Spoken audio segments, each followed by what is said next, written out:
اخوانا السلام عليكم. بعدا هي الاولى، سمحوا لي ما شديتش لكم اللقطات الاولى ديال المباراه حيت جيت معطل.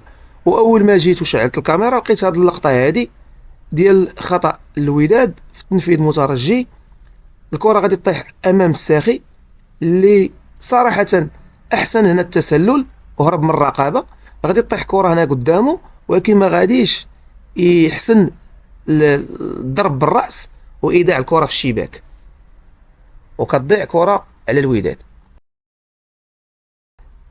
غادي نمروا لهاد اللقطه هذه. كيف ما كتشوفوا هنايا كره عند الوداد، وكتشوفوا هاد اللعب الطويل، يعني كره ما كدوزش عبر اللاعبين ديال الوسط. ولكن هاد الطريقه هذه كيف ما كتشوفوا راه كنستغلوا فيها هذيك الكره الثانيه. تلعبات كره طويله، مجهود هنا للزمراوي، الباس عاوتاني كره غادي ترجع للزمراوي. وهنا كيف ما كتشوفوا الكاليتي ديال التير ما كانش ممتازه، وحتى مع الحاله ديال العشب يعني كتشل الحركه ديال الكره. كون كانت الحاله ديال العشب مزيانه كانت الكره تكون افضل. المهم ما علينا، هنا كره النادي المكناسي. وشوف الغريب هنايا ان اللاعب هنا متسلل وتلعبات كره واستمرت كره. كان على الحكم انه يهز الرايه ولكن ما هز لا رايه لا والو. استأنف اللاعب بشي باس ما كان. ما علينا، كره نيت هذه غادي ترجع للوداد. وكتشوفوا هنايا العشوائيه في التمرير هي اللي ما كتخليش اللاعبين يحتفظوا على الكره. كيف ما كتشوفوا هنايا يعني شحال من باس هنايا خاطئ. ولو كان هاد لي باس هادو مشاو صحاح كنا غادي على الاقل نشكلوا خطوره، وبالتالي كترجع كره عند مكناس. هنا خطا دار على موفي. الحكم امر بالاستئناف ما كاين باس، ولكن هنا كره جات مزيانه. ما يعني كيكون غياب التركيز، وصراحه الحاله ديال العشب راه ما تخليش الواحد يلعب ويلقى بعدا لي روبير ديالو. يعني مني غادي تحط رجليك حتى في التيران كيما كبان ديزيكيليبري. المهم علينا واحد اللقطه اخرى هنايا. كيف ما كتشوفوا هجمه للوداد. شوف دابا مايلولا على قصر القامه ديالو كيمشي كياخذ كره وكيعطيها هنايا مالصا، ولكن الزمراوي ما سوء تعامل مع الكره ما خلاناش اننا ننجحوا في هذه الهجمه هذه.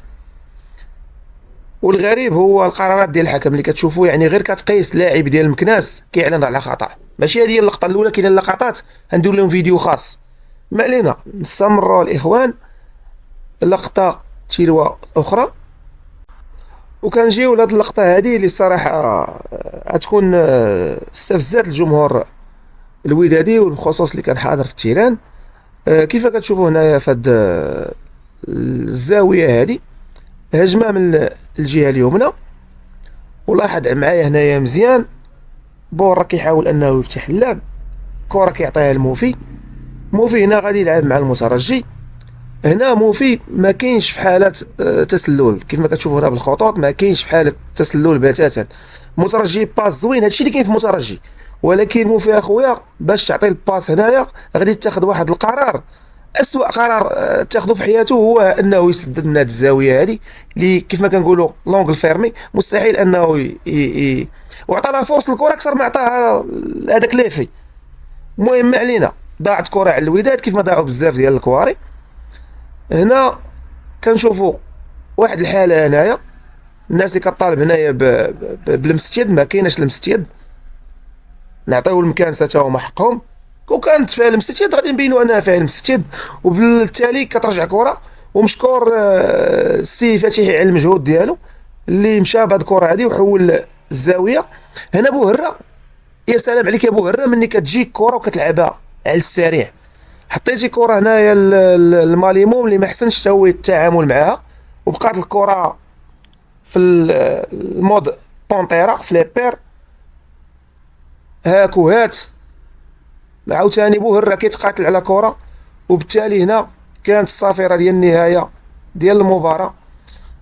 كيف ما شفتوها وكيف ما لاحظتوا اللي عرفات ظلم تحكيمي واضح ضد الوداد. هاد الظلم التحكيمي إخواني كيتجلى في هذا الهدف المرفوض بداعي التداخل، وإنما هو دخل الوداد في موجة ديال الشك وإنقاص من قدرات المدرب وبعض اللاعبين اللي محتاجين التروا بوان ديالهم باش يحافظوا على المكانة ديالهم في أعلى الترتيب، وتمنحهم معنويات إضافية لإتمام ما تبقى في قادم المواعيد.